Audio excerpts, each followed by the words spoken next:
Good morning, everybody. Great to be with you again. I'm going to do a few question and answer sessions. We've been getting lots and lots of questions sent to us through social media.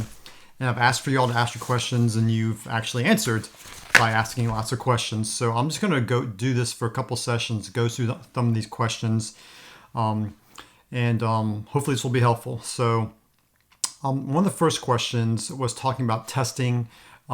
People are referring to some of the headlines about testing, when the tests become positive, why some people are positive, then negative, then positive again. I think this is a little more complicated than what the media is telling us. The testing itself is kind of complicated. For example, with the nasal swab, it depends how you do it. Is it a nasal sample? Is it an oral sample? Is it a lung sample? Is it a induced sputum sample? All these have different levels of accuracy. It also depends on the manufacturer who does it. The other thing you have to realize is with the swabs that are checking for viral particles, actually active disease. This is the test we're typically doing when we're looking for active disease. People's degree of infectivity can change, and the test itself can change based on whether it's a first morning sputum spit sample versus a later on. So for example, if someone's laying down overnight and they collect dry mucus in the back of their throat, they get up and swab and spit and produce that. That's going to be a little more accurate than if you take a sample towards the end of the day. So there's so many nuances with the testing accuracy. I think a way to think about this with some of the getting it and not getting again is typically during a flu season, we have influenza A and influenza B, and then different strains of influenza A and B, H2N3, H1N1, H3N2. And so we all know someone who got sick who got flu A and then a month later got flu B, or got one type of H2N3 and then later got an H3N2. And we don't know what these viruses are, but they just got reinfected and we assume it was the same flu again. We're learning that this virus is mutating, and we're learning that there's some new strains, so it may be they're just getting reinfected with older strains. And there's another question as well, as far as that question of reinfectivity. If someone gets reinfected, is it going to be as significant, as serious? And that's another question that was later on in here. And I think the way to think about this, if you get infected with the COVID, or the SARS-CoV-2 is the actual name, and get COVID-19, and then it mutates a little bit and comes back, it's no longer for your body a novel virus. And that's a big concept I haven't heard anybody talk about. The idea of novel is that you've never been exposed to it. We have never been exposed to it in the history of the world ever before. But if you get infected and it mutates, it's no longer a novel virus. So if you get reinfected, then you might get sick again by this mutated strain, but it's not going to be as bad as the original novel virus. That's a really important talking point.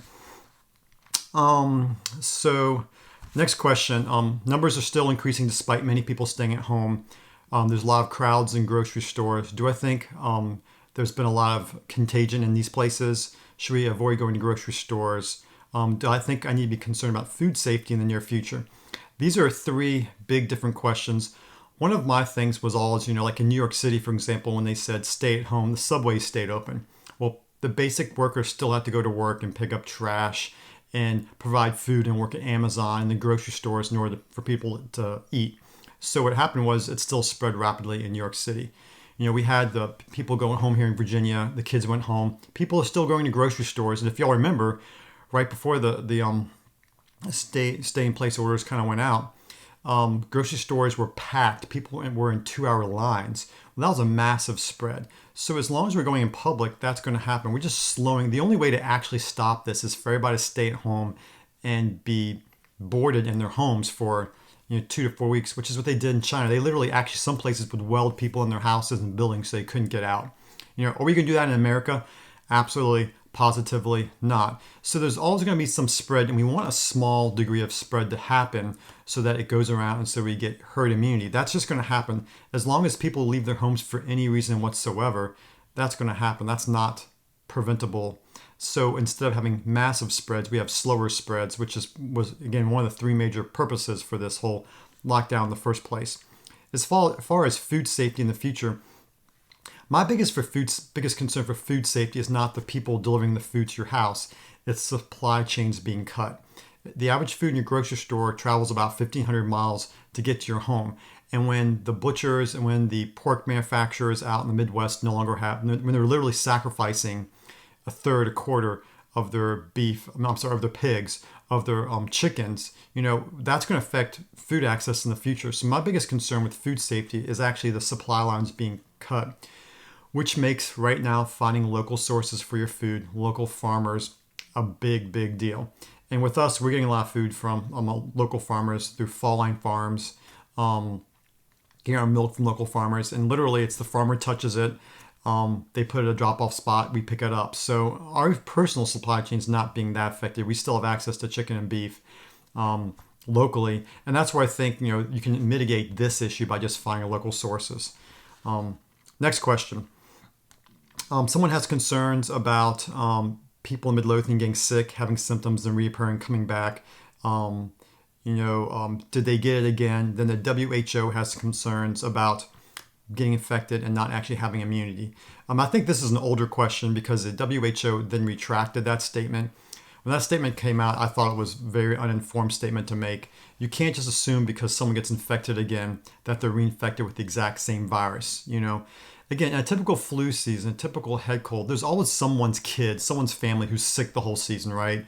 One kid gets sick, the whole family gets sick, and this happens for the whole season. There's always just people who get the flu once and get it a second time. That happens all the time. That's because the virus, like the adenovirus or a typical coronavirus, will mutate. That's going to happen with this one as well. If it's a coronavirus, which it is, the question doesn't mutate enough, that becomes novel again. And that rarely happens with flu. And that's when you have pandemics. That does happen like with this COVID-19. So I think the biggest issue is just once you get it, you will have a degree of immunity. We shouldn't assume this virus is different than every other virus in the history of humanity. It's probably very similar. It's just we've never seen it before. So there will be a degree of immunity that will stick around for a while.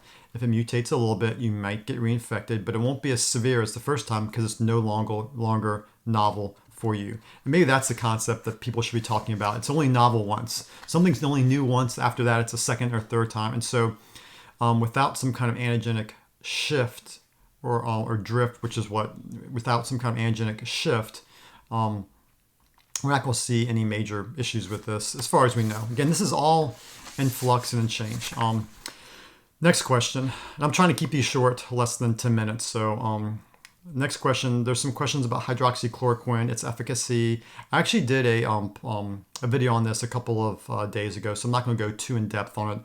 But there are studies for and against hydroxychloroquine, just like they are with many drugs. There's only one FDA approved currently right now, which is remdesivir. So that's the only one the FDA said actually works, and its efficacy it helps, but we're looking at 8% mortality versus 11% with 11% mortality without versus 8% mortality with remdesivir, which is a absolute 3% reduction or a relative 30% reduction. So that's the only FDA approved, and that's the whole part of the process. When you get a drug, you get studies, multiple studies. The reason remdesivir went through so fast is because this had already been studied in the past. It wasn't a brand new drug, just like hydroxychloroquine is not brand new.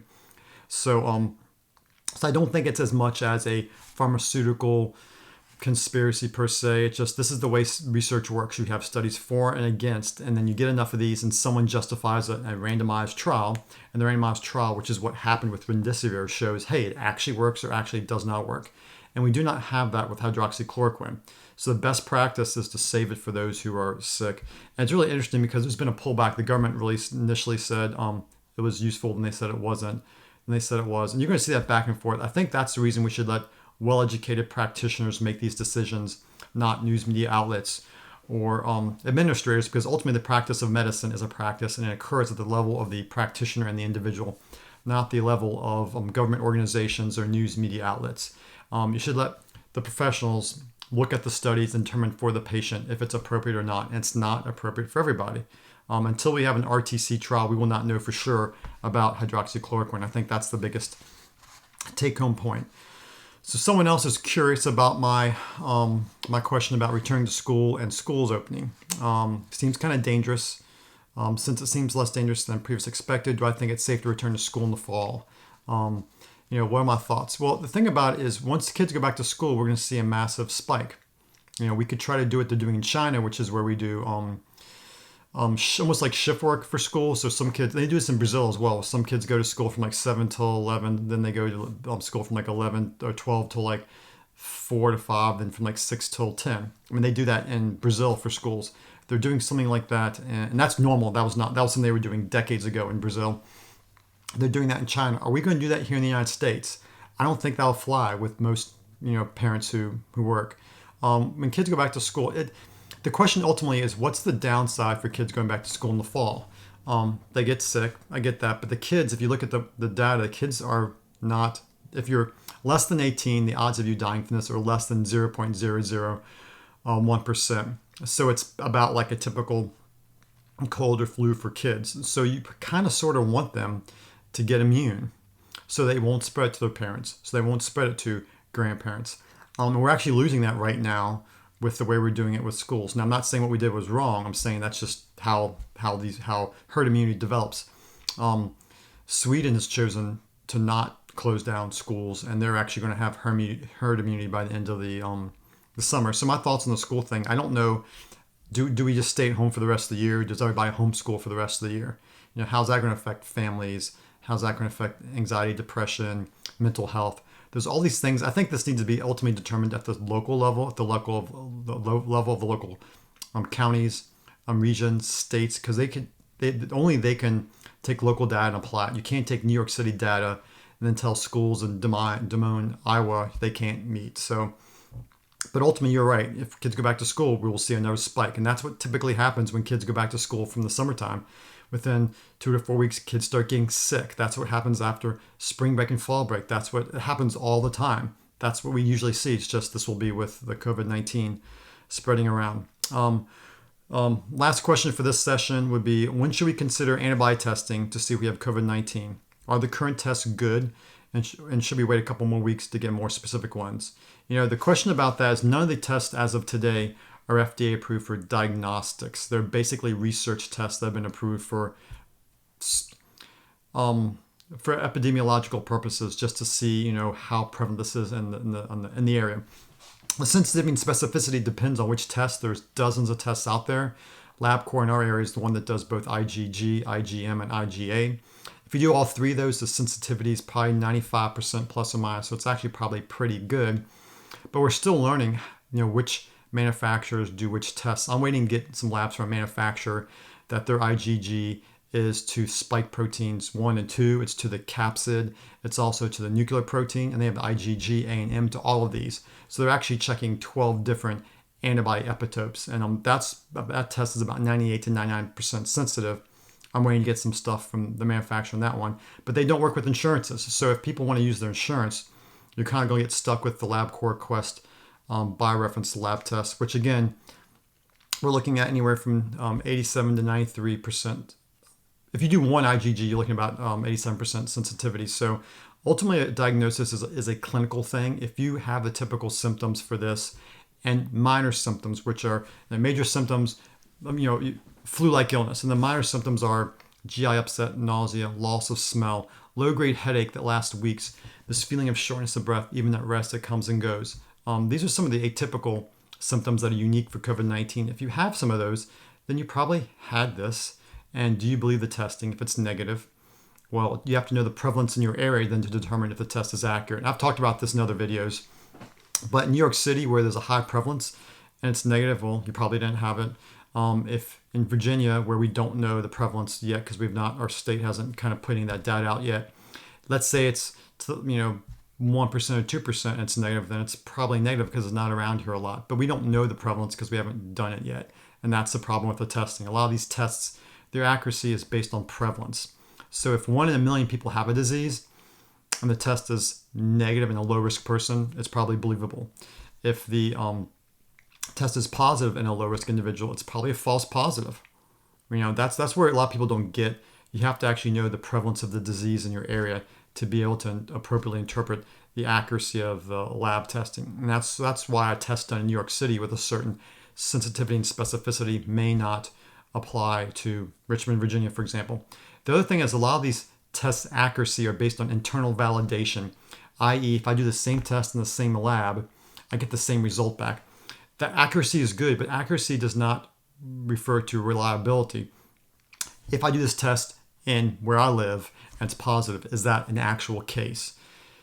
It's a little nuanced, but the point is I think the testing would be useful right now for people who had symptoms that are older and have high risk factors to know if they're clean to go out. Younger people that have no risk factors that are young and healthy, I mean, it doesn't really matter because you're low risk. It doesn't matter. If you're 18, 19, 20, 25, if you're less than 50 basically and you're not obese, you have no comorbidities, you're healthy, you eat a clean diet, then the risk of this is pretty low. So would a negative test keep you from going to work for the next 3 months? Probably not. If my parents are in their 80s and your test is negative, stay at home. If you get this, you might die. So I think ultimately it depends on the test is more useful for finding out for high risk individuals whether or not they can go back out. For low risk individuals, it's nice to know it's data, but ultimately, does it change your behavior if you're a low risk individual? And the answer is most likely going to be, as we move forward, no. So anyway, I have more questions I'll go through later on. Hopefully this was helpful. Continue to ask your questions and we'll get to them as we can. Stay safe, be well, and have a great week.